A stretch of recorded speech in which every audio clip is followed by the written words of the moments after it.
Chemistry continue பண்ணலாம். கெமிஸ்ட்ரியில் வந்து gaseous state chapter பார்த்துன்னு இருக்கிறோம். இந்த கேசியஸ் ஸ்டேட் சாப்டரில் என்ன பார்த்தோம்னா சார்லஸ் லாவை பார்த்தோம். சரி, இப்போ சார்லஸ் லா என்ன சொல்லுதுன்னாக்கா, சார்லஸ் லா என்ன சொல்லுதுன்னா, volume of gas is directly proportional to temperature of gas. அதாவது V by T is equal to constant. V by T equal to constant. இந்த கான்ஸ்டன்ட் எதை டிபெண்ட் பண்ணுதுன்னு சொன்னோன்னா, எதை டிபெண்ட் பண்ணுதுன்னு சொன்னோன்னாக்கா, இந்த கான்ஸ்டன்ட் வந்து ப்ரெஷரை டிபெண்ட் பண்ணுது, நம்பர் ஆஃப் மோல்ஸ் ஆஃப் கேஸை டிபெண்ட் பண்ணுது. சரி, இப்போ இந்த கான்ஸ்டன்ட்டுக்கும் நேச்சர் ஆஃப் கேஸ்க்கும் ஏதாவது ரிலேஷன் இருக்குதா நம்ம பார்க்க போகிறோம். இந்த கான்ஸ்டன்ட்டுக்கும் நேச்சர் ஆஃப் கேஸ்க்கும் இடையில ஏதாவது ரிலேஷன் இருக்குதான்ட்டு நம்ம பார்க்க போகிறோம். சரி, எப்படி இருக்கும் நம்ம பார்க்கலாம். சரி, இப்போ இந்த வெசல் எடுத்துக்கிறோம். இந்த வெசல்ல என்ன பண்றோம்னா கார்பன் டை ஆக்சைடு கேஸ் எடுத்துக்கிறோம். இந்த வெசல்ல கார்பன் டை ஆக்சைடு கேஸ் எடுத்துக்கிறோம். இந்த கார்பன் டை ஆக்சைடு கேஸ் வந்து ப்ரெஷர் எக்ஸர்ட் பண்ணுது. Pressure of gas is equal to pressure of air. Pressure of air எப்போ இப்படி சொல்லலாம்? ப்ரெஷர் ஆஃப் கேஸும் இந்த ப்ரெஷர் ஆஃப் கேஸும் இந்த ஏர் எக்ஸர்ட் பண்ணக்கூடிய ப்ரெஷரும் ஈக்குவலாக இருக்குது. எப்போ சொல்லலாம்னா, இந்த பிஸ்டன் வந்து வெயிட்லெஸ் பிஸ்டனாக இருக்கணும், இந்த பிஸ்டன் வெயிட்லெஸ் பிஸ்டனாக இருக்கணும், அப்புறம் இது ஃப்ரிக்ஷன்லெஸ் பிஸ்டனாக இருக்கணும். அப்படி இருந்தால் ப்ரெஷர் ஆஃப் கேஸும் அட்மாஸ்பியரிக் ப்ரெஷரும் ஈக்குவலாக இருக்குதுன்ட்டு சொல்லலாம். சரி, இதுக்கு வந்து சர்டைன் நம்பர் ஆஃப் மோல்ஸ் இருக்குது. Number of moles of gas வந்து சர்டைன் நம்பர் ஆஃப் மோல்ஸ் இருக்குது. டெம்பரேச்சர் பார்த்தீங்கன்னாக்கா, temperature is equal to suppose 27 degree Celsius எடுத்துக்கலாம். வால்யூம் எவ்வளோன்னு பார்த்தீங்கன்னா, இதுதான் volume of gas. Volume of gas வந்து இவ்வளவு, இது இவ்வளவு லிட்டர்ஸ். சரி, வால்யூம் ஆஃப் கேஸ் சொல்லிட்டு இப்போ இதை ஹீட் பண்ணுறோம்.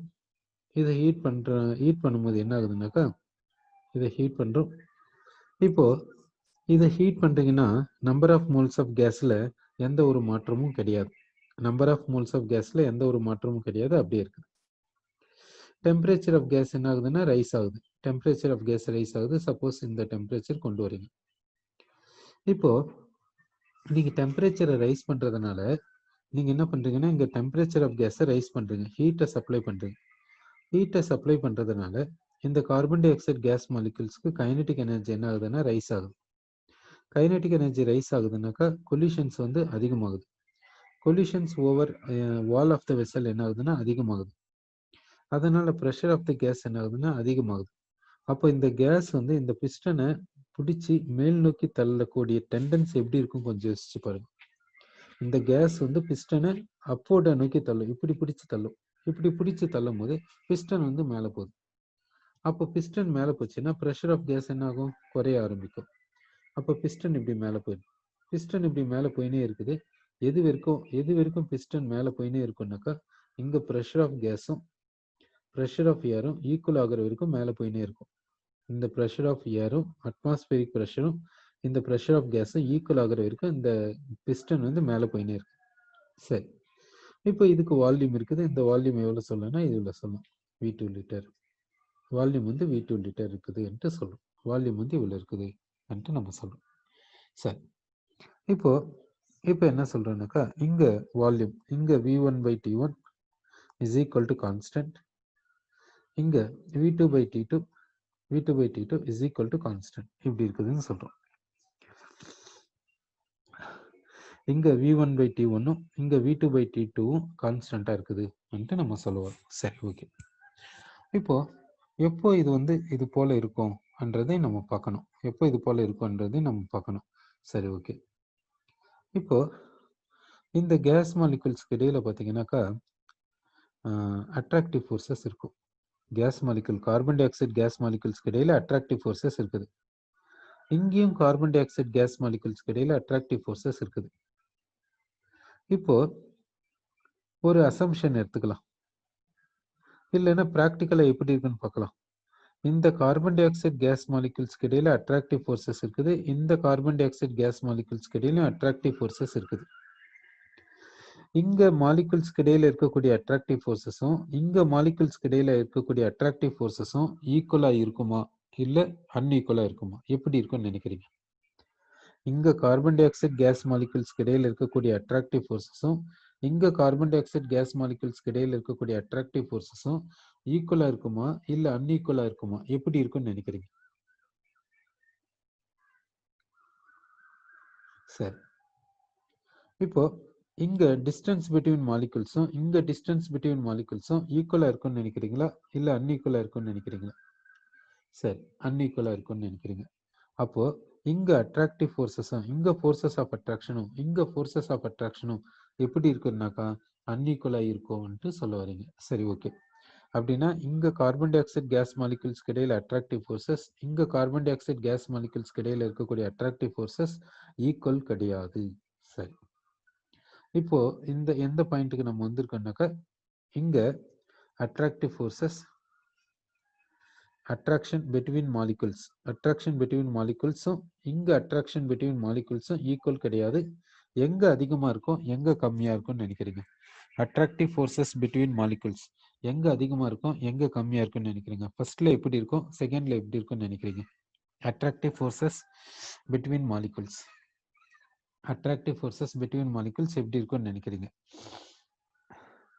அட்ராக்டிவ் ஃபோர்ஸஸ் பிட்வீன் மாலிகுல்ஸ் எப்படி இருக்குதுன்னா ஃபர்ஸ்ட்ல வந்து அதிகமா இருக்குது, செகண்ட்ல வந்து கம்மியா இருக்குது.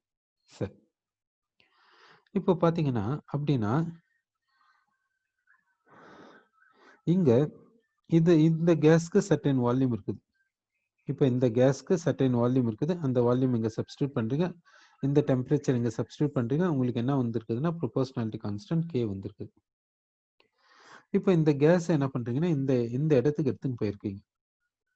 இங்க என்ன பண்ணீங்கன்னா ஹீட்டை சப்ளை பண்றீங்க, அதனால டெம்பரேச்சர் ரைஸ் ஆகுது. இப்போ டெம்பரேச்சர் ரைஸ் ஆகுதுனாக்கா இங்க டெம்பரேச்சர் ரைஸ் ஆகுது. அதே நேரத்தில் அட்ராக்டிவ் ஃபோர்ஸஸ் ஆஃப் அட்ராக்ஷன் என்ன ஆகுதுன்னா குறையுது. டெம்பரேச்சர்னால kinetic energy of gas molecules என்ன ஆகுதுன்னா அதிகமாகும். டெம்பரேச்சர் ரைஸ் பண்ணதுனால kinetic energy of gas molecules அதிகமாகும். அதனால மாலிகுலர் மோஷன் வந்து அதிகமாகுது. சரி, ஓகே. இங்க வந்து என்ன ஆகுதுனாக்கா டிஸ்டன்ஸ் பிட்வீன் மாலிகுல்ஸ் என்ன ஆகுதுனாக்கா இங்க டெம்பரேச்சர் அதிகமானதுனால கைனடிக் எனர்ஜி அதிகமாகுது, மாலிகுலர் மோஷன்ஸ் அதிகமாகுது. அதனால டிஸ்டன்ஸ் பிட்வீன் மாலிகுல்ஸ் வந்து என்ன ஆகுதுன்னா அதிகமாகுது. அதனால அட்ராக்டிவ் ஃபோர்ஸஸ் என்ன ஆகுதுன்னா குறையுது. சரி, இப்போ இங்க கேஸினுடைய நம்பர் ஆஃப் மோல்ஸ் இங்க கேஸினுடைய நம்பர் ஆஃப் மோல்ஸ் எப்படி இருக்குதுன்னா சேமா இருக்குது. இங்க பிரஷர் ஆஃப் கேஸும் இங்க பிரஷர் ஆஃப் கேஸும் எப்படி இருக்குதுன்னா சேமா இருக்குது. சரி, ஓகே. இப்போ இங்க வால்யூம் ஆஃப் கேஸும் இங்க வால்யூம் ஆஃப் கேஸும் எப்படி இருக்குதுன்னா உங்களுக்கு தெரியும், இங்க வால்யூம் ஆஃப் கேஸ் அதிகமா இருக்குது, இங்க வால்யூம் ஆஃப் கேஸ் கம்மியா இருக்குது. சரி, ஓகே. இப்போ நல்லா யோசிச்சு பாருங்க. இங்க டெம்பரேச்சரை ரைஸ் பண்ணிக்கோ, ஹீட்டை சப்ளை பண்ணிருக்கோ, டெம்பரேச்சர் ரைஸ் ஆகுது. இந்த சப்ளை பண்ண ஹீட் வந்து கம்ப்ளீட்டா மாலிகுல்ஸை செப்பரேட் பண்றதுக்கு மாலிகுல்ஸினுடைய டிஸ்டன்ஸை ரைஸ் பண்றதுக்கு யூஸ் ஆச்சா இல்லை பார்ட் வந்து அட்ராக்ஷனை பிரேக் பண்றதுக்கு யூஸ் ஆயிட்டு அப்புறமா பார்ட் வந்து கைனடிக் எனர்ஜிக்கு யூஸ் ஆச்சா? அதை யோசிச்சு பாருங்க. இப்போ சப்ளை பண்ண ஹீட் வந்து கம்ப்ளீட்டா கைனடிக் எனர்ஜிக்கு யூஸ் ஆயிருக்குமா, கைனடிக் எனர்ஜி ரைஸ் பண்றதுக்கு யூஸ் ஆயிருக்குமா, இல்ல பார்ட் வந்து அட்ராக்ஷனை பிரேக் பண்றதுக்கும் பார்ட் வந்து கைனடிக் எனர்ஜி ரைஸ் பண்றதுக்கும் யூஸ் ஆயிருக்குமா? எப்படி சொல்ல வரீங்க? இப்போ நல்லா பாருங்க. இப்போ இங்க ஹீட்டை சப்ளை பண்றோம், அதனால டெம்பரேச்சர் ரைஸ் ஆகுது. சரி, ஓகே. சப்ளை பண்ண ஹீட் கம்ப்ளீட்டா கைனடிக் எனர்ஜி ரைஸ் பண்ண யூஸ் ஆயிருக்குமா, இல்ல பார்ட் வந்து கைனடிக் எனர்ஜி ரைஸ் பண்றதுக்கும் பார்ட் வந்து அட்ராக்ஷனை பிரேக் பண்றதுக்கும் யூஸ் ஆயிருக்குமா? எப்படி நினைக்கிறீங்க?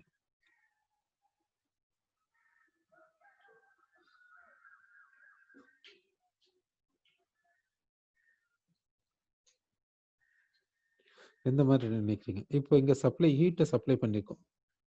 இப்போ ஹீட்டை சப்ளை பண்ணதுனால இங்க டெம்பரேச்சர் ரைஸ் ஆயிருக்குது. இங்க ஹீட்டை சப்ளை பண்ணதுனால இங்க டெம்பரேச்சர் ரைஸ் ஆயிருக்குது. சரி, ஓகே. இந்த சப்ளை பண்ண ஹீட் வந்து கம்ப்ளீட்டா கைனடிக் எனர்ஜி ஆஃப் கேஸ் மாலிகுல்ஸை இன்க்ரீஸ் பண்றதுக்கு யூஸ் ஆயிருக்குமா, இல்ல பார்ட் இத கொஞ்சம் அட்ராக்ஷனை பிரேக் பண்றதுக்கு யூஸ் ஆயிட்டு கொஞ்சம் கைனடிக் எனர்ஜியை ரைஸ் பண்றதுக்கு யூஸ் ஆயிருக்குமா? என்ன சொல்ல வரீங்க? சரி, அப்படின்னா நீங்க என்ன சொல்ல வரீங்கன்னா, இந்த சப்ளை பண்ண ஹீட்ல பார்ட் வந்து அட்ராக்ஷனை பிரேக் பண்றதுக்கு யூஸ் ஆயிருக்குது, பார்ட் வந்து கைனெட்டிக் எனர்ஜியை ரைஸ் பண்றதுக்கு யூஸ் ஆயிருக்குது. சரி, ஓகே. அப்படின்னாக்கா இது சரி எனியோ அப்படின்னாக்கா இப்போ இங்க இங்க இருக்கக்கூடிய டெம்பரேச்சரை பொறுத்து இங்க கைனெட்டிக் எனர்ஜி இருக்கும். Kinetic energy of gas molecules, kinetic energy of gas molecules, அப்புறமா அட்ராக்டிவ் ஃபோர்ஸஸ், இதை வச்சு டிஸ்டன்ஸ் பிட்வீன் மாலிகுல்ஸ் இருக்கும். அந்த டிஸ்டன்ஸ் பிட்வீன் மாலிகுல்ஸை வச்சு வால்யூம் ஆஃப் கேஸ் இருக்கும். அந்த வால்யூம் ஆஃப் கேஸையும் டெம்பரேச்சரையும் சப்ஸ்டியூட் பண்ணா நமக்கு என்ன வருதுனாக்கா, அந்த ரேஷியோ வந்து என்ன சொல்லுதுனாக்கா கான்ஸ்டன்ட். இந்த ரேஷியோ எதை சொல்லுதுனாக்கா கான்ஸ்டன்ட்டை பத்தி சொல்லுது. இந்த ரேஷியோ ஒரு கான்ஸ்டன்டா இருக்குதுன்ட்டு சொல்லுது. சரி, இந்த கான்ஸ்டன்ட்டும் சேமா இருக்கிறதுனால இந்த v1/t1 is equal to v2/t2 and நம்ம சொல்ல வரோம். சரி, ஓகே.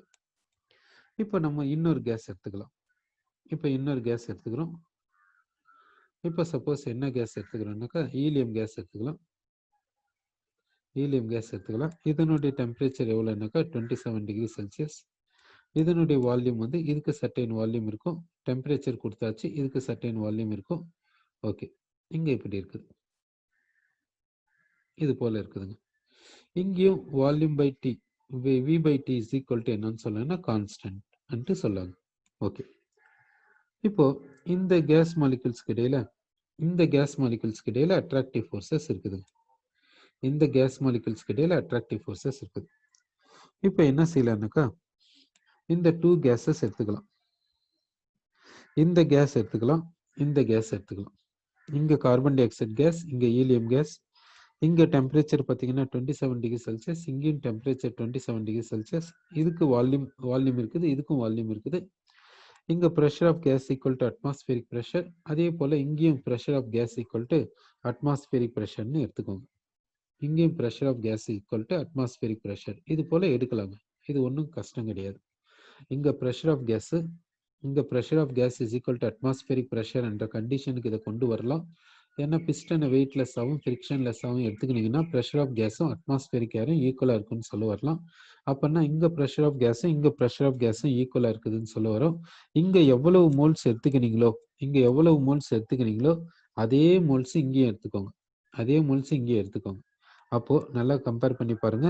இங்க ப்ரெஷர் ஆஃப் கேஸும் சேம். இங்க நம்பர் ஆஃப் மோல்ஸ் ஆஃப் கேஸும் சேமா எடுத்துக்கலாம், அது ஒன்றும் கஷ்டம் கிடையாது. இங்க 1 மோல் ஆஃப் கேஸ் எடுங்க, இங்கேயும் 1 மோல் ஆஃப் கேஸ் எடுங்க. என்ன இருக்குது, எடுக்க முடியாதா என்ன? எடுக்கலாமே. இங்க கேஸ் ப்ரெஷர் அட்மாஸ்பியரிக் ப்ரெஷருக்கு ஈக்குவலா கொண்டு வாங்க, இங்கேயும் கேஸ் ப்ரெஷர் அட்மாஸ்பியரிக் ப்ரெஷருக்கு ஈக்குவலா கொண்டு வரலாமே. அதுல எந்த ஒரு டிஃபிகல்ட்டியும் கிடையாது. இந்த கேஸ் ரூம் டெம்பரேச்சர்ல எடுத்துக்கோங்க, இந்த கேஸ் ரூம் டெம்பரேச்சர்ல எடுத்துக்கோங்க, அதையும் செய்யலாமே. செய்ய முடியாதுன்ட்டு கிடையாது. அப்போ இந்த கேஸினுடைய ப்ரெஷரும் சேமா கொண்டு வர முடியும். இந்த கேஸினுடைய நம்பர் ஆஃப் மோல்ஸும் சேமா கொண்டு வர முடியும். இந்த கேஸினுடைய டெம்பரேச்சரும் சேமா எடுத்துக்க முடியும். ரூம் டெம்பரேச்சர்னு கன்சிடர் பண்ணிக்கினா அதை விட ஈஸி வேற என்ன இருக்குது. சரி, இப்போ என்ன பார்க்கணும்னா இந்த gas carbon dioxide gas, இங்க ஹீலியம் கேஸ். இந்த கார்பன் டை ஆக்சைடு கேஸ் மாலிகுல்ஸ்க்கு இடையில இருக்கக்கூடிய ஃபோர்ஸஸ் ஆஃப் அட்ராக்ஷனும் ஹீலியம் கேஸ் மாலிகுல்ஸ்க்கு இடையில இருக்கக்கூடிய ஃபோர்ஸஸ் ஆஃப் அட்ராக்ஷனும் சேமா இல்லை டிஃப்ரெண்டா, அதை நம்ம பார்க்கணும். இதை இன்னும் முறை சொல்றேன். இங்க கார்பன் டை ஆக்சைடு கேஸ், இங்க ஹீலியம் கேஸ். இங்க இந்த carbon dioxide gas pressure exert பண்ணுது, இங்க ஹீலியம் கேஸ் ப்ரெஷர் எக்ஸர்ட் பண்ணுது. ரெண்டுத்தையும் சேமா கொண்டு வர முடியும். சரி, இங்க number of moles of carbon dioxide, number of moles of ஹீலியமும் சேமா எடுத்துக்க முடியும். இதனுடைய டெம்பரேச்சரும் சேமா கொண்டு வர முடியும். ரூம் டெம்பரேச்சர்ல எடுத்துக்கோங்க, சரியா போச்சு. இப்போ இங்க volume of carbon dioxide கேஸும் இங்க வால்யூம் ஆஃப் ஹீலியம் கேஸும் எப்படி இருக்கணும் என்றதை நம்ம பார்க்கணும்.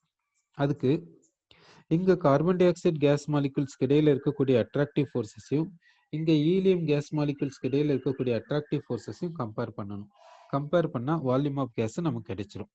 சரி, இப்போ கார்பன் டை ஆக்சைடு கேஸ் பார்த்தீங்கன்னா அந்த கார்பன் டை ஆக்சைடு கேஸை லிக்விஃபை பண்ண முடியுமானா லிக்விஃபை பண்ணலாம். கார்பன் டை ஆக்சைடு கேஸை லிக்விட் கார்பன் டை ஆக்சைடா மாற்ற முடியும். அதுக்கு தேவையான கண்டிஷனை கொடுத்தா கார்பன் டை ஆக்சைடு கேஸை லிக்விட் கார்பன் டை ஆக்சைடு கேஸா லிக்விட் கார்பன் டை ஆக்சைடை மாற்ற முடியும். அதே மாதிரி ஈலியம் கேஸை ஈலியம் லிக்விடா மாற்ற முடியும். ஈலியம் கேஸை ஈலியம் லிக்விடா மாற்ற முடியுது. கார்பன் டை ஆக்சைடு கேஸை கார்பன் டை ஆக்சைடு லிக்விடா மாற்ற முடியுது. சரி, எப்படி கேஸை லிக்விடா மாத்துறது? கேஸை லிக்விடா மாத்துறதுக்கு ஜூல் தாம்சன் எக்ஸ்பெரிமெண்ட்டுக்கு போனீங்கன்னாக்கா, அதாவது ப்ரெஷரை அப்ளை பண்ணீங்கன்னாக்கா கேஸ் வந்து லிக்விடா மாறுது. சரி, ப்ரெஷரை அப்ளை பண்ணால் கேஸ் வந்து லிக்விடா மாறுதுன்னு டெம்பரேச்சரை பற்றி ஏதாவது இருக்குதுன்னா, ஒரு டெம்பரேச்சர் இருக்குதுங்க. அதுக்கு என்ன பேருன்னா கிரிட்டிக்கல் டெம்பரேச்சர்ன்ட்டு இருக்குதுங்க. அந்த டெம்பரேச்சர் ஒவ்வொரு கேஸ்க்கும் ஒவ்வொரு கிரிட்டிக்கல் டெம்பரேச்சர் இருக்குதுங்க. அந்த டெம்பரேச்சரை விட கம்மியான டெம்பரேச்சர்ல வச்சு ப்ரெஷரை அப்ளை பண்ணாதாங்க கேஸ் வந்து லிக்விடா மாறும். அப்படின்னு பார்க்கும்போது இந்த கேஸையும் இந்த கேஸ்க்கும் பார்த்தீங்கன்னா, இந்த கேஸ்க்கு அந்த கிரிட்டிக்கல் டெம்பரேச்சர் எவ்வளோன்னா நியர்லி 30 டிகிரி செல்சியஸ். ஆனா இந்த கேஸ்க்கு கிரிட்டிக்கல் டெம்பரேச்சர் ரொம்ப ரொம்ப கம்மிங்க.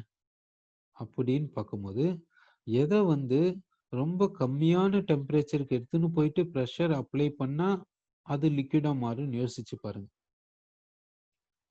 இது வந்து எப்போ லிக்விடா மாறும்னா 4.4 கெல்வின்ல லிக்விடா மாறுங்க.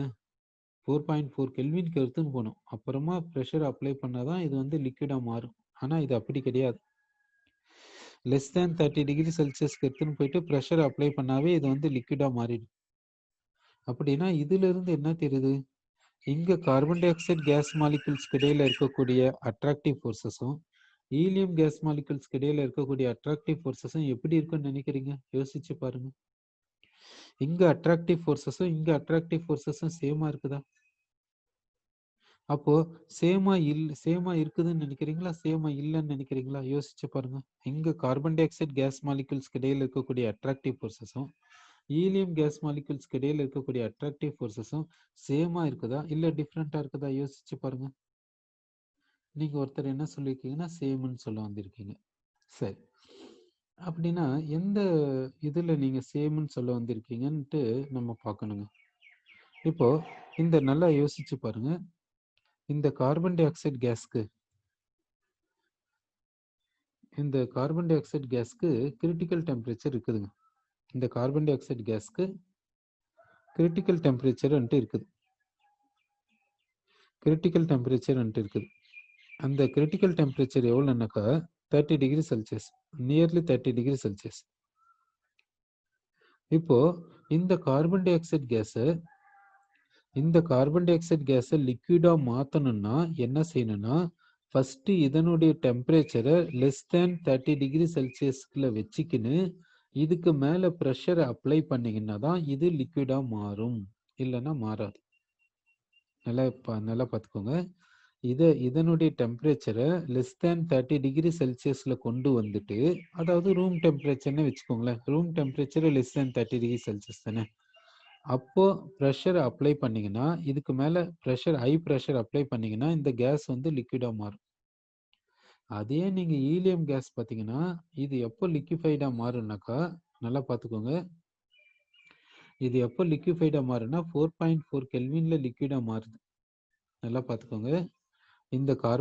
இந்த ஹீலியம் கேஸ் வந்து எப்போ லிக்விடா மாறுதுன்னா 4.4 கெல்வின்ல லிக்விடா மாறுது. 4.4 கெல்வின்னா எவ்வளோன்னு பார்த்துக்கோங்க. நியர்லி எவ்வளோ டிகிரி செல்சியஸ் பார்த்துக்கோங்க. -நெகட்டிவ் டிகிரி செல்சியஸ்ல போகுது. 4.4 கெல்வின்னா பார்த்துக்கோங்க எப்படி இருக்குதுன்ட்டு. அதாவது கிட்டத்தட்ட -270 டிகிரி செல்சியஸ், 268 டிகிரி செல்சியஸ் அது போல வருது. அந்த டெம்பரேச்சருக்கு எடுத்துன்னு போயிட்டு இதுக்கு மேல ப்ரெஷரை அப்ளை பண்ணாதான் இது வந்து என்ன பண்ணும், லிக்விடா மாறும். அப்படின்னா அவ்வளவு, அதாவது இது ரூம் டெம்பரேச்சர்லயே இதுக்கு ப்ரெஷர் அப்ளை பண்ணா இது லிக்விடா மாறுது. ஆனா இது என்ன பண்ணும், நெகட்டிவ் டிகிரி செல்சியஸ்ல எடுத்துன்னு போயிட்டு இதுக்கு மேல ப்ரெஷர் அப்ளை பண்ணாதான் இது வந்து என்னவா மாறுது, லிக்விடா மாறுது. ஏன் அப்படின்னா இந்த மாலிகுல்ஸ் வந்து லிக்விடா மாத்துறது கஷ்டம் தானே. இந்த ஈலியம் கேஸை லிக்விடா மாத்துறது கார்பன் டை ஆக்சைடை கம்பேர் பண்ணும்போது டிஃபிகல்ட்டா ஈஸியா யோசிச்சு பாருங்க. அப்போ இதை லிக்விடா மாத்துறது டிஃபிகல்ட் இதை கம்பேர் பண்ணும்போது. அப்படி டிஃபிகல்ட்டா இருக்குதுன்னாக்கா இது லிக்விடா ஈஸியா மாறலன்னு தானே அர்த்தம். இந்த ஹீலியம் கேஸ் வந்து லிக்விடா ஈஸியா மாறல கார்பன் டை ஆக்சைடு கேஸை கம்பேர் பண்ணும்போது தானே மீனிங். அப்ப ஏன் இது ஈஸியா லிக்விடா மாறல? சரி, கேஸ்க்கும் லிக்விடுக்கும் உள்ள டிஃபரன்ஸ் என்ன?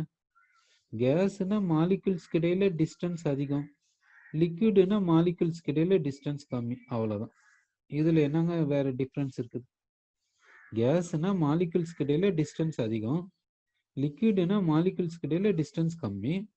அப்படின்னா இந்த கேஸ் வந்து லிக்விடா மாறுதுன்னா டிஸ்டன்ஸ் பிட்வீன் மாலிகுல்ஸ் என்ன ஆகுது? கம்மி ஆகுது.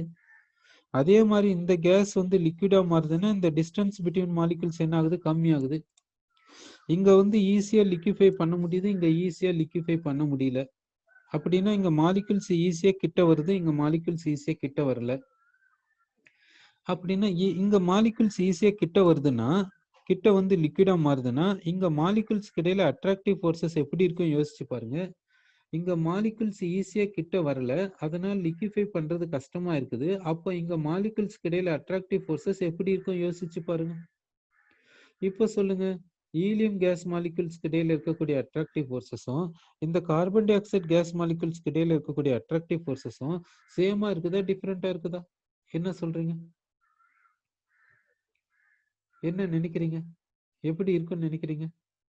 இதுக்கு இந்த மாலிகுல்ஸ் இடையில இருக்கக்கூடிய அட்ராக்டிவ் ஃபோர்ஸஸும் இந்த மாலிகுல்ஸ் இடையில இருக்கக்கூடிய அட்ராக்டிவ் ஃபோர்ஸஸும் எப்படி இருக்கும்? இப்போ என்ன சொல்றீங்கன்னா டிஃபரெண்டா இருக்கும்னு நீங்க சொல்ல வரீங்க. அப்படின்னா இந்த மாலிகுல்ஸ் இடையில இருக்கக்கூடிய அட்ராக்டிவ் ஃபோர்ஸஸும் இந்த மாலிகுல்க்கு இடையில இருக்கக்கூடிய அட்ராக்டிவ் ஃபோர்ஸஸும் டிஃபரெண்டா இருக்குது. யார்கிட்ட கம்மியா இருக்குதுன்னா இந்த இந்த ஹீலியம் கேஸ்ல கம்மியா இருக்குது. ஹீலியம் கேஸ்ல ஃபோர்ஸஸ் ஆஃப் அட்ராக்ஷன் கம்மியா இருக்குது. சரி, அப்போ இப்போ எப்படி எடுத்துக்கணும்னா இங்க பிரஷர் ஆஃப் கேஸும்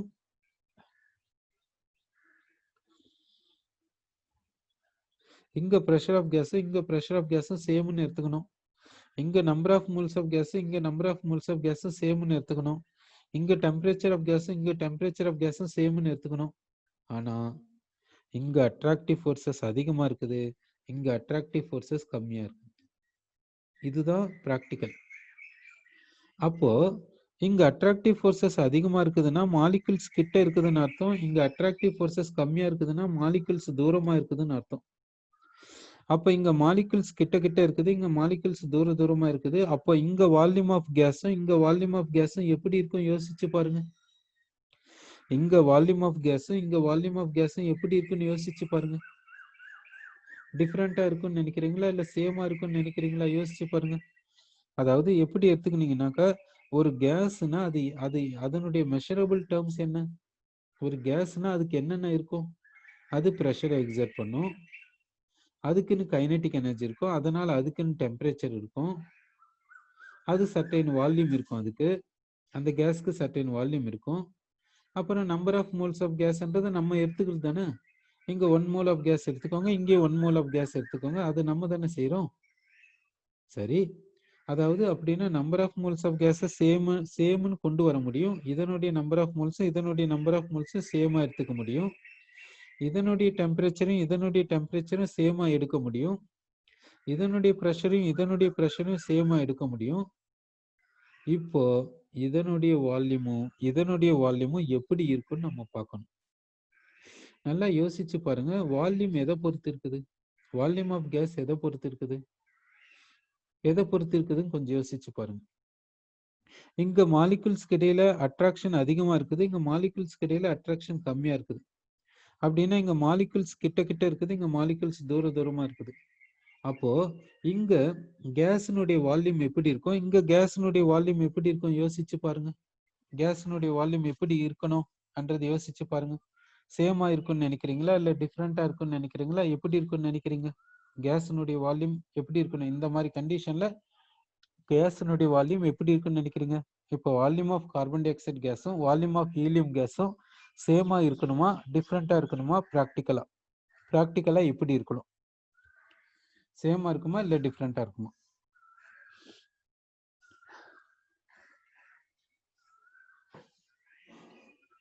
சரி, இப்போ பார்க்கலாங்க. கார்பன் டை ஆக்சைடு கேஸும் ஹீலியம் கேஸும் எப்படி இருக்கும், வால்யூம் எப்படி இருக்கும்ட்டு நம்ம பார்க்க போறோம். சரி, இப்போ இந்த இடத்துல என்ன பண்றேன்னாக்கா இந்த இடத்துல கார்பன் டை ஆக்சைடு கேஸ் எடுத்துக்கணும். கார்பன் டை ஆக்சைடு கேஸ் எடுத்துக்கணும். அந்த carbon dioxide gas molecule suppose 5 molecules இருக்குது. அந்த 5 மாலிகுல்ஸ் இப்படி இருக்குது. 5 மாலிகுல்ஸ் இப்படி இருக்குது. அடுத்து என்ன பண்றோம்னாக்கா இந்த ஈலியம் கேஸ் எடுத்துக்கிறோம். ஈலியம் கேஸ் எடுத்துக்கிறோம். அது எவ்வளோன்னா 5 மாலிகுல்ஸ். டிஸ்டன்ஸ் எப்படி இருக்குன்னா அதிகமாக இருக்குன்னு சொன்னோம். டிஸ்டன்ஸ் அதிகமாக இருக்குன்னு சொன்னோம். 5 மாலிகுல்ஸ் எடுத்தாச்சு. டிஸ்டன்ஸ் அதிகமாக இருக்குன்னு சொல்லியாச்சு. இப்போ வால்யூம் ஆஃப் ஹீலியம் கேஸ் பார்த்தீங்கன்னா இதுதான் volume of helium gas. Volume of carbon dioxide கேஸ்ன்னு பார்த்தீங்கன்னா இதுதான் volume of carbon dioxide gas. கரெக்டா? இதான் volume of carbon dioxide gas, இதான் வால்யூம் ஆஃப் ஹீலியம் கேஸ்.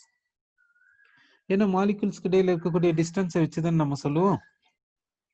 இப்போ இந்த மாலிகுல்ஸ்க்கு இடையில இந்த கார்பன் டை ஆக்சைடு மாலிகுல்ஸ்க்கு இடையில டிஸ்டன்ஸ் கம்மியா இருக்குது. இந்த கார்பன் டை ஆக்சைடு மாலிகுல்ஸ்க்கு இடையில டிஸ்டன்ஸ் கம்மியா இருக்குதுன்னா இதனுடைய வால்யூம் இவ்வளவுதான். ஹீலியம் கேஸ் மாலிகுல்ஸ்க்கு இடையில டிஸ்டன்ஸ் அதிகமா இருக்குதுன்னா இதனுடைய வால்யூம் இவ்வளவு வருது. இப்போ சொல்லுங்க, கார்பன் டை ஆக்சைடு கேஸினுடைய வால்யூமும் ஹீலியம் கேஸினுடைய வால்யூமும் சேமா? என்ன சொல்ல வரீங்க? இப்போ carbon dioxide gas molecule suppose 5 molecules இருக்குது, ஹீலியம் கேஸ் மாலிகுல்ஸ் 5 இருக்குதுன்னு வச்சுக்கோங்க. இப்போ இங்க என்ன சொன்னோம், கார்பன் டை ஆக்சைடு மாலிகுல்ஸ்க்கு இடையில அட்ராக்ஷன் அதிகம், அதனால distance between carbon di oxide molecules கம்மியா இருக்குது.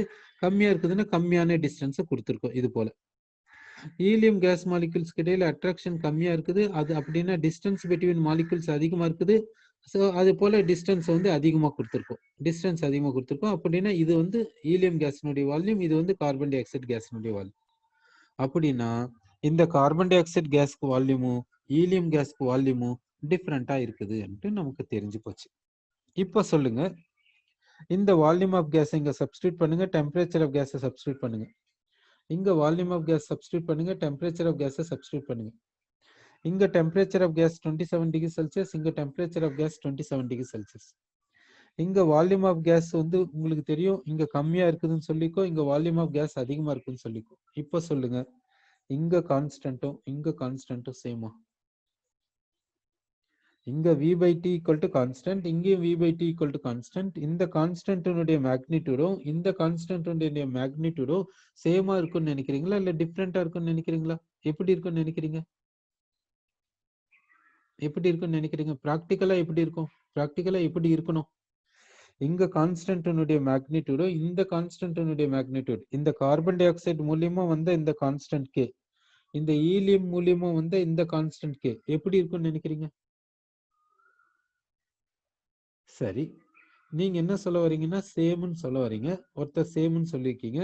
சேம்னு சொல்லியிருக்கீங்கன்னா இங்க v/t ரேஷியோவும் இங்க v/t ரேஷியோவும் சேமா இருந்தா தானே அப்படி இருக்கும். ஒருத்தர் சேம்னு சொல்லியிருக்கீங்களா, எப்படி சேம்னு சொன்னீங்க? இங்க டெம்பரேச்சரை 27 டிகிரி செல்சியஸ் சப்ஸ்டிட்யூட் பண்றீங்க, இங்க டெம்பரேச்சரை 27 டிகிரி செல்சியஸ் சப்ஸ்டிட்யூட் பண்றீங்க. இங்க வால்யூம் ஆஃப் கேஸ் கம்மியா இருக்குதுன்னு சொன்னோம், இங்க வால்யூம் ஆஃப் கேஸ் அதிகமா இருக்குதுன்னு சொன்னோம். அப்ப இங்க ரேஷியோவும் எப்படிங்க ஈக்குவலா இருக்கும்?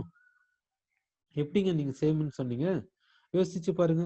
அப்ப இங்க கான்ஸ்டன்ட் டிஃப்ரெண்டா இருக்குதுன்னு தானே அர்த்தம். ஆனா சார்லஸ் லால அது மாதிரி சொல்லலையே. சார்லஸ் லா என்ன சொல்லுது? சார்லஸ் லா என்ன சொல்லுது? Volume of gas is directly proportional to its absolute temperature. Volume of gas by temperature of gas is equal to constant.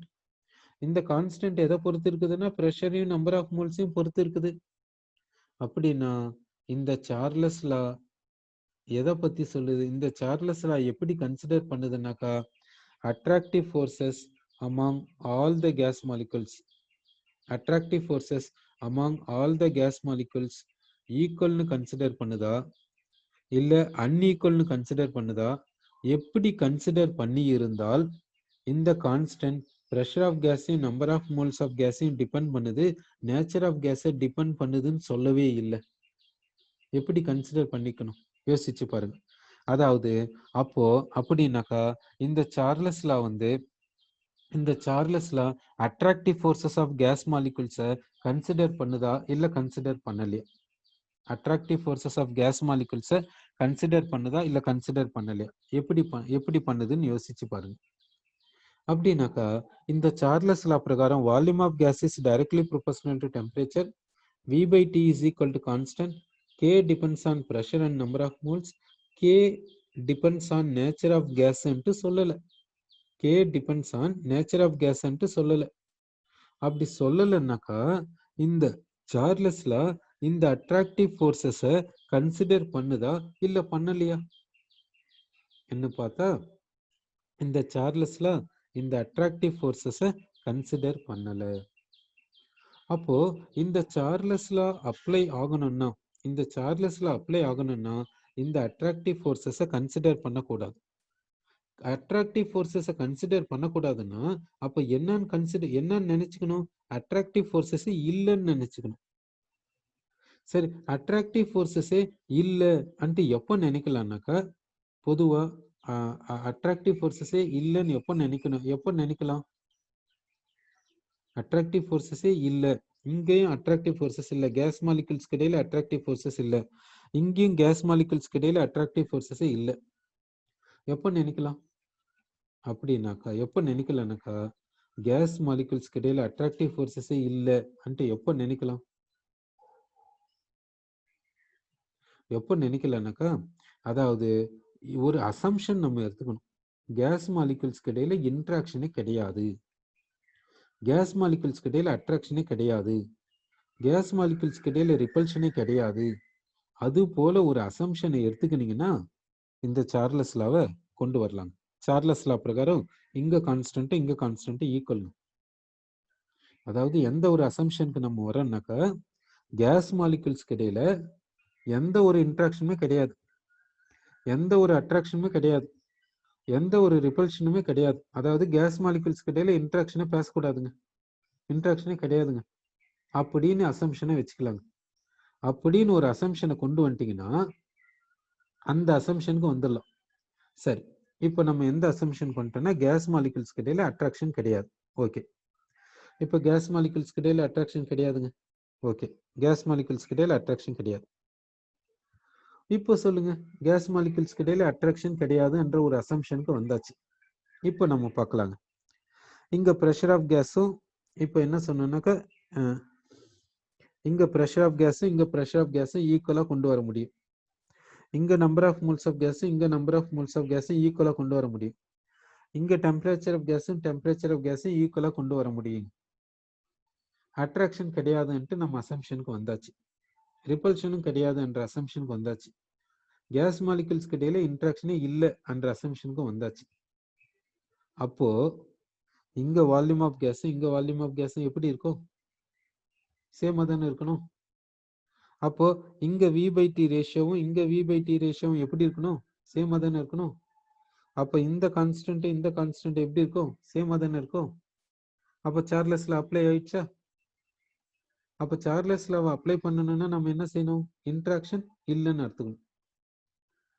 இன்ட்ராக்ஷனே இல்லைன்னா அட்ராக்ஷனே இல்லை, ரிப்பல்ஷனே இல்லை. எப்போ அட்ராக்ஷன் இருக்காது, எப்போ ரிப்பல்ஷன் இருக்காது? இன்ட்ராக்ஷனே எப்போ இல்லாம இருக்கும்?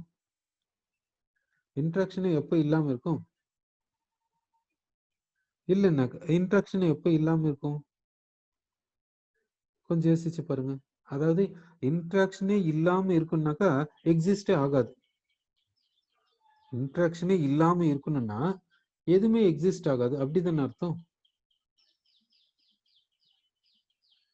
சரி, அப்படின்னா இன்ட்ராக்ஷனே இல்லாம இருக்கணும்னாக்கா எக்ஸிஸ்டே ஆகலன்னு அர்த்தம். ஆனா எக்ஸிஸ்ட் ஆகுது.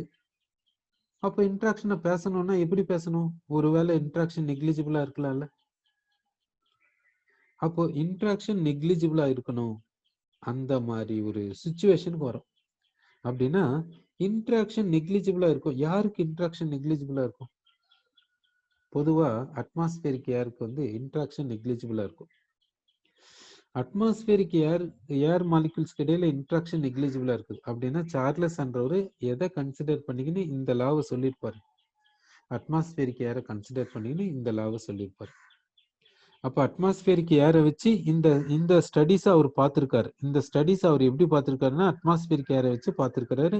அதனால அவர் வந்து இந்த கன்க்ளூஷனுக்கு வந்திருக்கிறார். Volume of gas is directly proportional to temperature of gas. அப்போ சார்லஸ் லாவை அப்ளை பண்ணணும்னா நம்ம இன்ட்ராக்ஷனை பத்தி பேசக்கூடாது. இன்ட்ராக்ஷன் இல்லைன்ற ஒரு கண்டிஷனை வச்சுக்கிட்டு தான் சார்லஸ் லா கிட்டே போகணும். அப்போ இன்ட்ராக்ஷன் இல்லை, இப்படி ஒரு பாசிபிலிட்டி. இன்னொரு பாசிபிலிட்டி இருக்குது. இன்னொரு பாசிபிலிட்டி என்னன்னா, இங்க இன்ட்ராக்ஷனும் சேம்னு வச்சுக்கலாமே. அந்த மாதிரி கண்டிஷன் சார்லஸ்ல சொல்றது கரெக்ட் தானே? சப்போஸ் இங்க இன்ட்ராக்ஷனும் சேமா இருக்குதுன்னா இங்க வால்யூமும் சேம் தானே அர்த்தம். அப்ப இங்க ரேஷியோவும் சேம். அப்ப இங்க கான்ஸ்டன்ட் சேம், அப்படியும் வச்சுக்கலாம்ல. அப்போ ஒரு 2 பாசிபிலிட்டிஸ் இருக்குது. இங்க இன்ட்ராக்ஷனும் சேமா கன்சிடர் பண்ணிக்கலாம், இல்லைன்னா இன்ட்ராக்ஷனே சுத்தமா இல்லைன்றது கன்சிடர் பண்ணிக்கலாம். சரி, ஒரு தியரி இருக்குதுங்க, கைனடிக் மாலிகுலர் தியரின்ட்டு ஒரு தியரியை இன்ட்ரோடியூஸ் பண்ணாங்க. அந்த தியரியில என்ன சொல்றாங்கன்னா, இந்த சார்லஸ்ல எதை வச்சுன்னு சொல்லுதுன்னா இங்க இன்ட்ராக்ஷனே இல்லைன்னு சொல்லுது. அப்ப இன்ட்ராக்ஷனே இல்லைன்னாக்கா அது எப்படி இருக்குன்னாக்கா ரியாலிட்டியில வராது, ஆக்சுவல் சுச்சுவேஷன்ல வராது, ப்ராக்டிக்கலா வராது. இது ஒரு ஐடியல் சுச்சுவேஷன். அதனால இது யாருக்கு அப்ளிகபிள் ஆகுதுன்னா ஐடியல் கேஸ்க்கு அப்ளிகபிள் ஆகுது. ஆக்சுவலா இது அப்ளிகபிள் ஆகல. ரியல் கண்டிஷன்ல இது அப்ளிகபிள் ஆகல.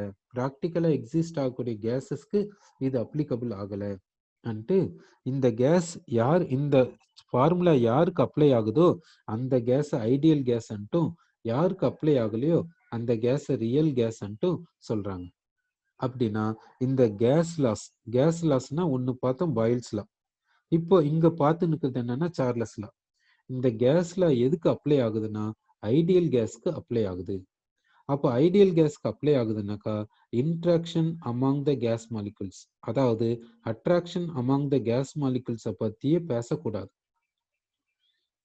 இந்த சார்லஸ் லா, இந்த பாயில்ஸ் லா இதை எக்ஸ்பிளைன் பண்றதுக்காக தான் கைனடிக் மாலிகுலர் தியரின்ட்டு ஒரு தியரியை இன்ட்ரோடியூஸ் பண்ணாங்க. அந்த தியரியில என்ன அசம்ஷன் எடுத்துக்கினாங்கன்னாக்கா கேஸ் மாலிகுல்ஸ்க்கு இடையில இன்ட்ராக்ஷன் கிடையாது. அப்படி இருந்தா அந்த கேஸ் ஐடியல் கேஸ், அந்த கேஸ்க்கு இந்த சார்லஸ் லா அப்ளை ஆகும். அதாவது கேஸ் லாஸ் அப்ளை ஆகும். மற்ற கேஸ்க்கு இந்த கேஸ் லா அப்ளை ஆகாது, இந்த சார்லஸ் லா அப்ளை ஆகாது அந்த கண்டிஷனை கொண்டு வந்தாங்க.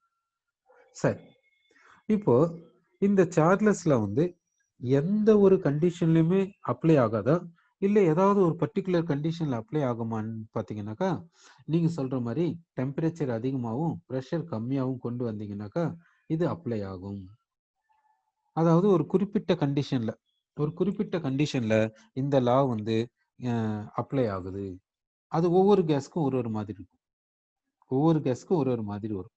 சரி, ஓகே. அப்போ இப்போ நம்ம என்ன பார்த்தோம்னா ideal gas, real gas. Ideal கேஸ்னா அந்த கேஸ் மாலிகுல்ஸ்க்கு இடையில இன்ட்ராக்ஷன் இருக்காது. ஐடியல் கேஸ்னா கேஸ் மாலிகுல்ஸ்க்கு இடையில இன்ட்ராக்ஷன் இருக்கக்கூடாது. அது போல கண்டிஷன் பிராக்டிக்கலா எந்த கேஸ்க்கும் வராதுங்க.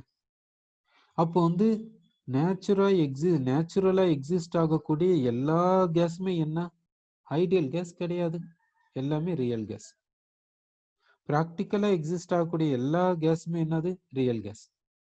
அப்போ இந்த சார்லஸ் லா பிராக்டிக்கலா எக்ஸிஸ்ட் ஆகக்கூடிய கேஸஸ்க்கு அப்ளை ஆகல. இது எதுக்கு அப்ளை ஆகுது? ஐடியல் கேஸ்க்கு மட்டும்தான் அப்ளை ஆகுது, ரியல் கேஸஸ்க்கு அப்ளை ஆகல. அதே போலதான் இந்த பாயில்ஸ் லா. சரி, ஓகே. இப்போ அப்படின்னா சார்லஸ் லா பிரகாரம், சார்லஸ் லா, பாயில்ஸ் லா இதன் பிரகாரம் இது எதுக்கு அப்ளை ஆகுதுன்னா ஐடியல் கேஸ்க்கு அப்ளை ஆகுது. ஐடியல் கேஸ்னா கேஸ் மாலிகுல்ஸ்க்கு இடையில இன்ட்ராக்ஷன் இருக்கக்கூடாது, இது ரியல் கேஸ்க்கு அப்ளை ஆகல என்றது நமக்கு தெரிஞ்சு போயிடுச்சு. சரி,